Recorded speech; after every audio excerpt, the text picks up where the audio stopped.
हिंदी लोक कहानियाँ तीन खिलौने। महाराजा चंद्रगुप्त का दरबार लगा हुआ था। सभी सभासद अपनी अपनी जगह पर विराजमान थे। महामंत्री चाणक्य दरबार की कार्यवाही कर रहे थे। महाराजा चंद्रगुप्त को खिलौनों का बहुत शौक था। उन्हें हर रोज एक नया खिलौना चाहिए था।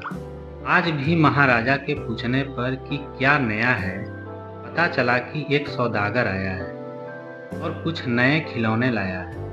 सौदागर का ये दावा है कि महाराज या किसी ने भी आज तक ऐसे खिलौने न कभी देखे हैं और न कभी देखेंगे।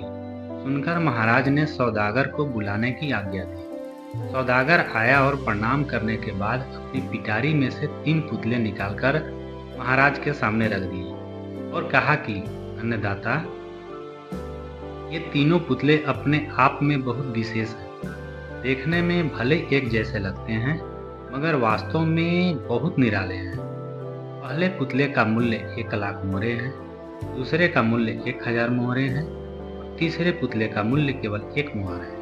सम्राट ने तीनों पुतलों को बड़े ध्यान से देखा। देखने में कोई अंतर नहीं लगा। फिर मूल्य में इतना अंतर क्यों? इस प्रश्न ने चंद्रगुप्त को बहुत परेशान कर दिया। हार के उसने सभासदों को पुतले दिए और कहा कि इनमें क्या अंतर है, मुझे बताओ। सभासदों ने तीनों पुतलों को घुमा फिराकर सब तरफ से देखा, मगर किसी को भी इस गुत्थी को सुलझाने का जवाब नहीं मिला। चंद्रगुप्त ने जब देखा कि सभी चुप हैं, उसने वही प्रश्न अपने गुरु और महामंत्री चाणक्य से पूछा। चाणक्य ने पुतलों को बहुत ध्यान से देखा और दरबान को 3 तिनके लाने की आज्ञा दी। तिनके आने पर चाणक्य ने पहले पुतले के कान में तिनका डाला। सबने देखा कि तिनका सीधा पेट में चला गया। थोड़ी देर बाद पुतले के होठ हिले और फिर बंद हो गए।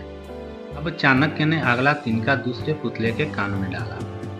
इस बार सबने देखा कि तिनका दूसरे कान से बाहर आ गया और पुतला ज्यों का त्यों रहा। ये देखकर सभी की उत्सुकता बढ़ती जा रही थी कि आगे क्या होगा।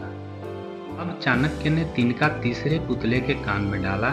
सबने देखा कि तिनका पुतले के मुंह से बाहर आ गया और पुतले का मुंह एकदम खुल गया। पुतला बराबर हिल रहा है, जैसे कुछ कहना चाहता हो।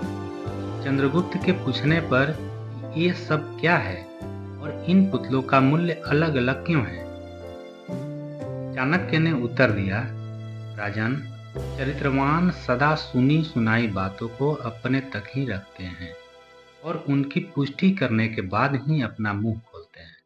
यही उनकी महानता है। पहले पुतले से हमें यही ज्ञान मिलता है और यही कारण है कि इस पुतले का मूल्य 1,00,000 मोहरे हैं। कुछ लोग सदा अपने में ही मग्न रहते हैं, बात को अनसुना कर देते हैं।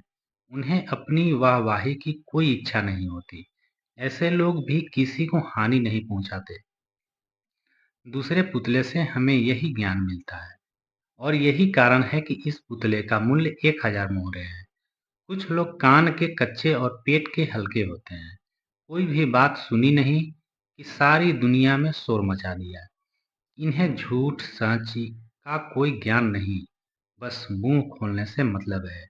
यही कारण है कि इस पुतले का मूल्य केवल 1 मोहर है। धन्यवाद।